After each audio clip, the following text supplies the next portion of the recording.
our moral responsibility to defend our communities. And when they fail to do so, the community will rise and show up as they always have.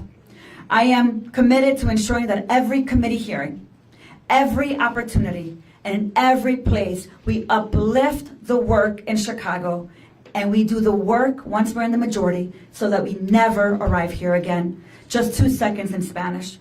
Quiero agradecerle a la delegación que vino de todo el país, bajo el liderazgo de nuestra congresista aquí, Pramila Jayapal, el liderazgo también de otros que están aquí, como el congresista Adriano Espaillat, que es el líder del caucus latino en el Congreso, y también Pete Aguilar, que es el latino con más liderazgo también en el Congreso. Queremos recordar que lo que estamos viendo aquí en Chicago no es normal, pero es la responsabilidad de cada uno de nosotros para defender nuestras comunidades. No nos quebrarán, no nos han quebrado, y es la gente que está haciendo ese trabajo en este momento, literalmente en este momento, defendiendo nuestra comunidad, que nos va a mostrar cómo salimos adelante. Así que no están solos, a trabajar y a pelear por nuestra comunidad, porque nos organizamos. Gracias. Thank you so much, Representative Ramirez.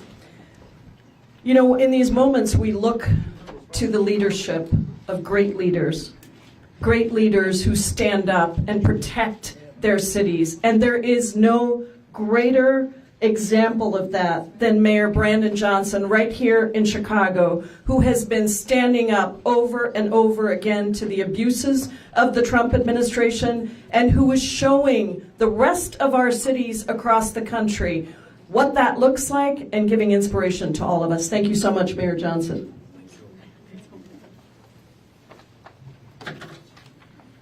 Thank you, Congresswoman, and to our entire congressional delegation that's here today.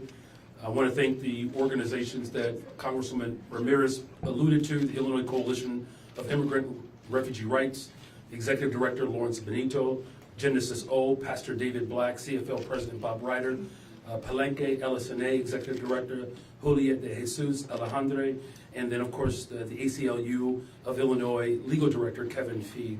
I'm grateful that you all are here to shed light today on Trump's unlawful and increasingly aggressive actions taken against our city and cities across America. What we heard in the hearing today was alarming stories of protesters being attacked, children being traumatized, and communities living in fear because of an administration that believes in cruelty as a policy. It is beyond clear that the Trump administration doesn't care about Chicago's safety.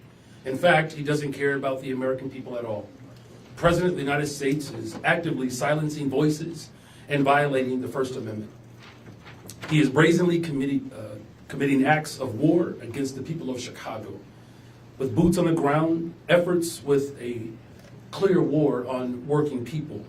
And he has demonstrated this through tariffs, extreme budget cuts, and of course tax breaks for the ultra wealthy. He is trying to intimidate and erase immigrants and working people and anyone who believes in democracy and justice. But here's the good news. Trump cannot intimidate us. We will continue to work together, and we will do it in unity. Our standing here today, standing here proudly, unapologetically, sends a very clear message to Donald Trump. Chicago will not be silent. We will not bend. We will not cower, and we will certainly not break. Chicago is and always will be a city that believes in democracy and justice, a city that wholeheartedly embraces diversity, our immigrant communities from around the globe. And what we are saying is that we are a welcoming city, and that is not just a slogan, but it's a promise. My administration launched the Protecting Chicago initiative to protect our communities against unlawful federal actions and ultimately to defend our nation's democracy. I'm committed to using every single tool that we have to make sure that we are protecting the people of Chicago. We are standing in union with community organizations, businesses, the philanthropic community, activists, elected officials, and the faith community to do all that we can to protect and defend the constitutional rights of every single Chicagoan. We've done this through executive orders, through litigation, and peaceful demonstrations. We will continue to do that, but make no mistake, what we heard today in today's hearing is certainly frightening and distressing, but we cannot be afraid. We have to remain firm and committed to ensure that justice for all prevails. And so I'm grateful again that we have so many clear, conscientious leaders that recognize that even as Dr. King and Cesar Chavez and Mother Jones, they understood that we have to continue to fight for dignity, equality, and justice for all. And with that, I'm grateful to bring to the podium Cook County Board President Tony Preckwinkle. Thank you, Mayor. Good morning. Good afternoon. Cook County is home to more than 5 million people who work hard, raise families, and contribute to the vitality of our communities. Many came here seeking safety and opportunity. And yet today, too many of our friends and neighbors no longer feel safe at home, at work, not even in public spaces. President Trump's decision to militarize ICE has set a dangerous precedent. Agents in masks are breaking into homes, carrying weapons downtown, kidnapping people in broad daylight. Individuals, regardless of their immigration status, are being targeted, and entire communities are living in fear. These actions have nothing to do with the safety of the American people. They're designed to spread fear. This isn't protection, it's intimidation. These extreme, un-American, and discriminatory actions by our own federal agents, ordered by President Trump, are cruel and indefensible. These are the actions of a president who has no respect for our laws, our values, and is actively working to undermine the very fabric of our democracy. I've signed an executive order banning the use of Cook County-owned property and resources for civil immigration enforcement. And my administration will continue to use every tool and every resource at our disposal to fight the militarization of ICE. I'm proud to stand here today with a coalition of state and local leaders united in our resolve to defend our residents and uphold the values of justice and safety for all of our communities. Cook County will not tolerate injustice or the inhumane treatment of people who come here seeking safety and the chance to build a better life. America is a great nation because people have come from all over the world to make it so. Cook County is and will remain a welcoming county.